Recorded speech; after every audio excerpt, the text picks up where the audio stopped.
sarjassa 60 kiloa ja tässä ottelussa punaiseen kulmaan Petteri Fröjdholm Oulun nyrkkeilyseura. Siniseen kulmaan Jasi Lahden. Ja näin sitten sarjaan 60 kiloa ja Pauli Jyrkkä, katsotaan se tuomari sieltä uudestaan. Anssi Helin pitäisi olla tämän ottelun tuomarina ja tässä Petteri Fröjdholm ja tämä ottelu Rashid Shania vastaan Lahden Kale vastaan on ottelu, joka on myöskin meidän TV-koosteessamme. Oulun nyrkkeilyseuran Petteri Fröjdholm on Team Londonin jäsen, uusin sellainen. Hän sai paikan, kun Nikolai Kodin luopui omasta paikastaan. Ja Petteri Fröjdholm on otellut tähän asti sarjassa 56 kiloa ja nyt sitten 60 kiloisissa. Hän on myöskin vasenkätinen ja hänen vastustajanaan on Lahden Kalevan Kari Korhosen valmentama 18-vuotias Rashid Shani, joka on ensimmäistä vuottaan aikuisten sarjassa ja jälleen hieman eksoottisempaa väriä niin sanotusti kehässä. Ja katsotaan nyt sitten, mitä Petteri Fröjdholm on hänen varalleen miettinyt. Rashid Shani on harrastanut nyrkkeilyä vasta pari vuotta ja hänestä sanotaan, että hän on varsinainen luonnonlahjakkuus. Sanotaan, Kyllä joo, että mä katselin tuossa heti kaverin kehäolemusta, niin siinä on kyllä semmoista tavallaan semmoista luonnonlahjakkuutta, että liikkuu hyvin rento, hyvät iskut. Semmoinen sanotaanko hiomaton timantti vielä, että hänestä on kyllä lupa odottaa. Ja jos hän 2 vuodessa on jo tälle tasolle Kari Korhosen opeen päässyt ja se mikä on taas se mukava katsella, hänellä on tuo persoonallinen ja eläväinen tyyli tuolla kehässä. Petteri Fröjdholm on erittäin ahkera harjoittelija ja sanoisin, että pituutensa puolesta hän ehkä paremmin sopeutuisi sinne sarjaan 56 kiloa. Ja silloin Matti Kootakin saisi sieltä itselleen hieman sparrivastusta, sanotaan näissä SM-kisoissakin, kun tämän tason kaverit olisivat vastakkain. Mutta tässä kyllä nyt Fröjdholm, Team Londonin kaveri, joutuu vastaanottajan osaan erinomaisesti. Vielä Iranin kansalaisuuden omaava, Iranissa siis syntynyt Rashid Shani on ottamassa, mutta kyllä nyt tuli Fröjdholmilta aika topakka isku ja se heilautti kyllä selvästi. Joo, mä olin just sanomassa, että vähän aluksi ei oikein löytänyt etäisyyttä, mutta nyt alkoi tuossa, oli vähän jo ennen tuotakin tilannetta oli vähän viitteet, että nyt alkaa varmaan Petteri iskut löytää kohta osoitteensa, että jos ei Rashid ala pikkuhiljaa tarkentaa suojausta, niin voi tulla hankaluuksia. Petteri alkoi löytää tuota omaa etäisyyttä, niin varmaan alkaa löytää iskut alkaa kohta löytää kohdilleen. Ja sieltä tuli taas todella sähäkkä oikea ja näin on ensimmäinen erä oteltu ja lukemat ovat tasan 3-3 ja tämä TV-koosteemme jälkiosan toinen ottelu on aloittanut erittäin vauhdikkaasti. Kyllä, että mielenkiintoinen ottelu tulossa, että Petteri oli aluksi vähän jäissä, mutta sitten pikkuhiljaa alkoi löytää etäisyyttä ja iskut alkoi löytää kohteensa, että mielenkiinnolla lähdetään toka erään. Hyvää nyrkkeilyä.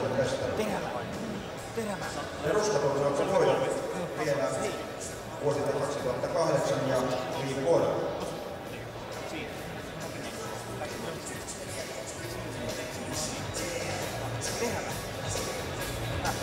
Harmi vaan kun yleisö ei ole löytänyt paikalle. Täältä kumminkin nämä suuretkin mestarit tehdään. Että... Kyllä. Petteri Fröjdholm, vasenkätinen Oulun nyrkkeilyseuran ottelija, taitaa muuten otella tänään 100. ottelunsa, ellei sitten ole 101. Eli juhlaottelu siinä mielessä. Hän voitti Suomen mestaruuden 2009. Viime vuonna hän yllättäen hävisi Pasi Silvennoiselle. Ja vuonna 2009 Fröjdholm oli myöskin Pohjoismaiden mestari.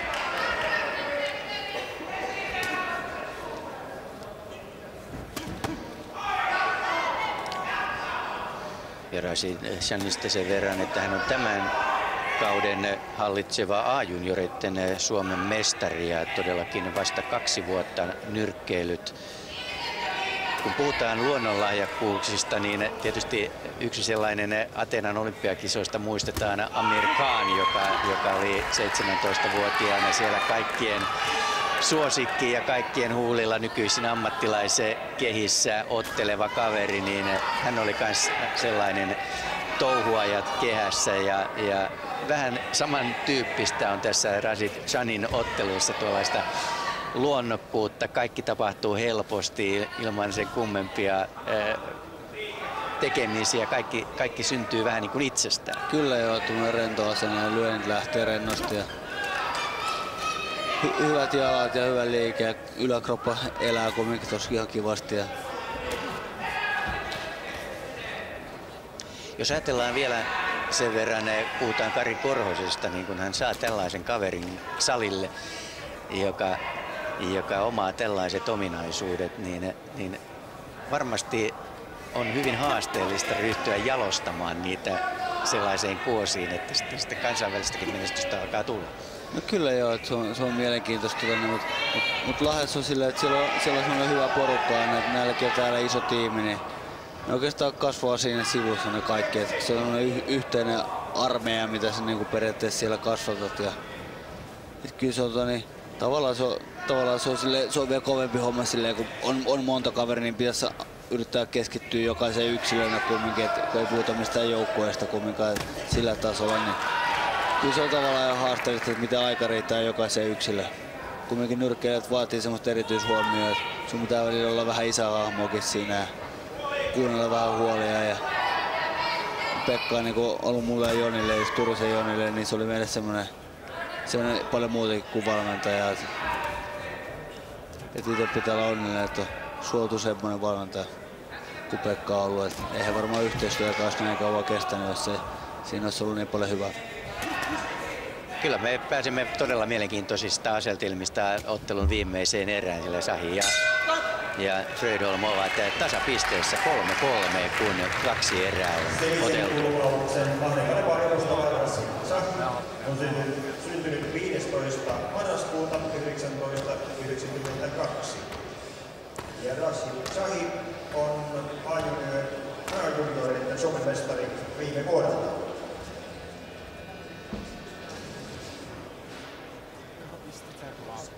Ja tulla terävä.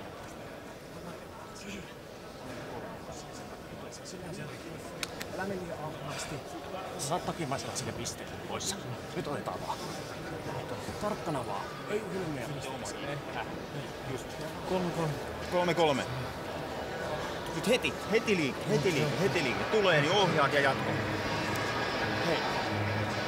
3 minuuttia. Kehästä 3. erä. Näin Kari Korhonen napauttaa siinä suojattiaan Shahia takapuolelle ja lähettää hänet 3. erään. Ja ohjeet olivat yksinkertaiset, heti kiinni ja sitähän tässä nyt sitten Shahi lähtee yrittämään.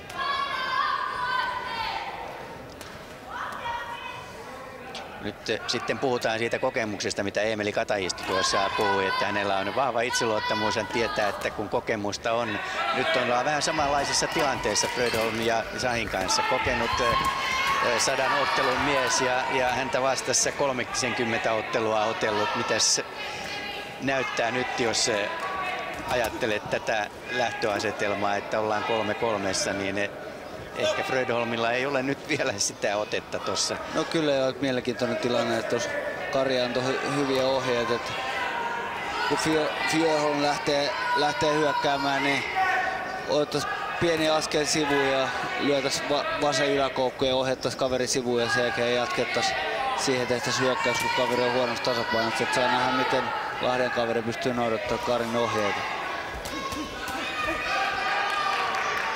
Fredholmin iskut kyllä menevät koko ajan suojauksiin ja Shahilla on yksi hyvä ominaisuus kyllä tämä suojaaminen. Vaikka hän aika avonaisen näköisesti ottelee, niin sitten kädet kyllä nopeasti nousevat suojaukseen ja pakettiin tuohon iskujen eteen. Ja eikä ole minusta Fredholm kyllä hyödyntänyt tätä vasenkätisyyttään oikeastaan ollenkaan. Hän ryhtää suoraan kohti.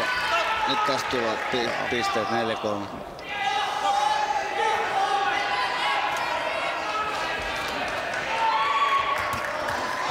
Tuo Petteri Takimainen käsi ja etumainen koukku, niin se tuntui toimiva. Se oli niin siinä ekassa erässäkin taas tulla sillä muutama piste. Ja yleisö innostuu mukaan otteluun nyt kun reilu minuutti on vielä jäljellä ja pisteero on siis Fredholmin eduksi tuo 1.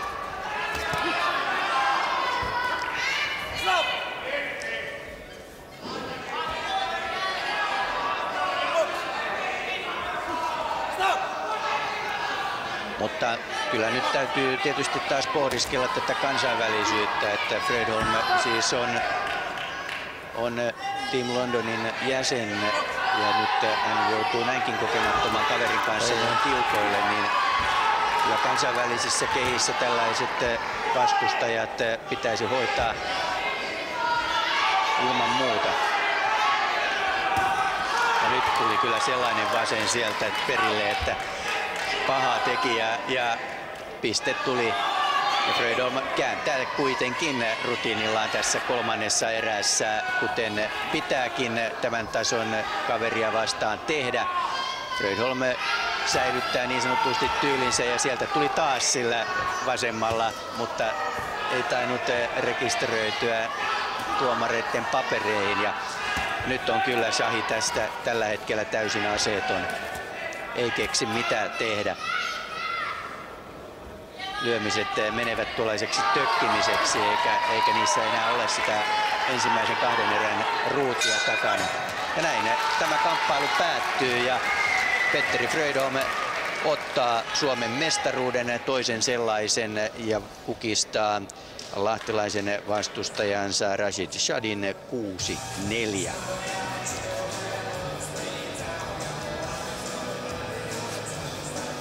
Mutta hyvä ottelu oli, että nuori ja kokemattomampi Rashid Shabi antoi hyvän vastuksen, että hyvä ottelu oli mun mielestä. Punaisen kulman Petteri Fredholm, Oulun Nyrkkeilyseura.